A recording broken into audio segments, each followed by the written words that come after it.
Tea అందరికీ good morning. అందరూ ఎలా ఉన్నారు? బాగున్నారా? ఈరోజు అయితే గోదావరి రొయ్యలు, ములక్కాడ టమాటా కర్రీ అయితే వండుతున్నాను.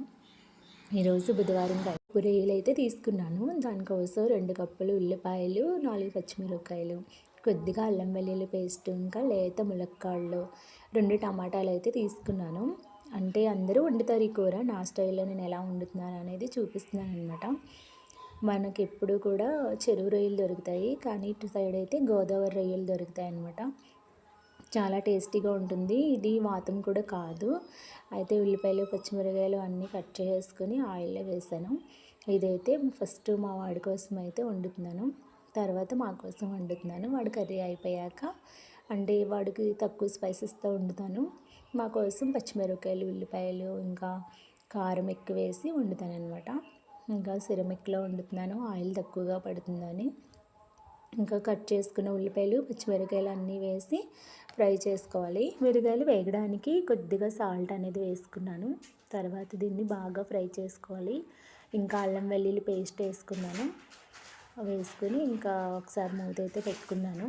ఇది మా వాడి కోసం వండిన కూర అనమాట. తక్కువ స్పైసెస్తో వండుతాను వాడి కోసం. ఒకసారి మూత అయితే తీసుకుని, ఇప్పుడు మనం రొయ్యలను అయితే బాగు చేసుకున్న రొయ్యల్ని ఇందులో వేసేసుకోవాలి. కొంతమంది ఫ్రై చేసి కూడా వేసుకుంటారు, కానీ రొయ్యలు మనం పచ్చిగా ఉన్నది వేసుకుంటే చక్కగా మంచిగా దాంట్లో ఉన్న వాటర్ అంతా ఉల్లిపాయ పచ్చిమిరపకాయలు దిగి మంచి గ్రేవీతో బాగా వస్తుంది. స్మెల్ కూడా బాగుంటుంది. కలుపుకుందాము. చక్కగా ఇలా అయితే కలిపేసుకున్న తర్వాత అల్లం ఒకసారి మూత పెట్టుకుందాము. ముందు అల్లం వెల్లుల్లి పేస్ట్ అయితే వేయలేదు, వేసాను అనుకున్నాను. ఇప్పుడైతే ఒక స్పూన్ అనేది వేసుకుంటున్నాను. వేసుకుని పచ్చివాసన పోయేంత వరకు కలుపుకోవాలి. కలుపుకున్న తర్వాత కట్ చేసుకున్న టమాటాలు అనేది వేసుకోవాలి. టమాటాలు ఎక్కువ వేసుకుంటేనే మనకి ఆ పుల్లదనం అనేది రొయ్యలకు పట్టి మంచి స్మెల్తో మంచి రుచిగా చాలా బాగుంటుందన్నమాట.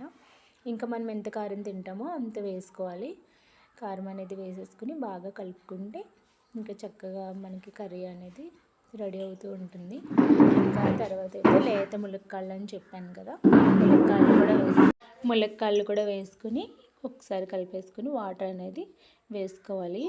ఎక్కువ వాటర్ అనేది వేసుకుంటే చప్పదనం వస్తుంది, అందుకే కొద్దిగా వేసుకోవాలి. ఇంకా ఫైనల్గా కొత్తిమీర అనేది వేసేసుకుని ఉప్పు సరి చూసుకుని ఇంకా మూత పెట్టేసుకుంటే మనకి మంచి కర్రీ అనేది అండి. గోదావరి రొయ్యలు ఇంకా టమాటా ములక్కాడ కర్రీ అయితే రెడీ అయిపోయింది. చూసారా మంచి గ్రేవీతో ఎంత బాగుందో, చాలా బాగుంటుంది.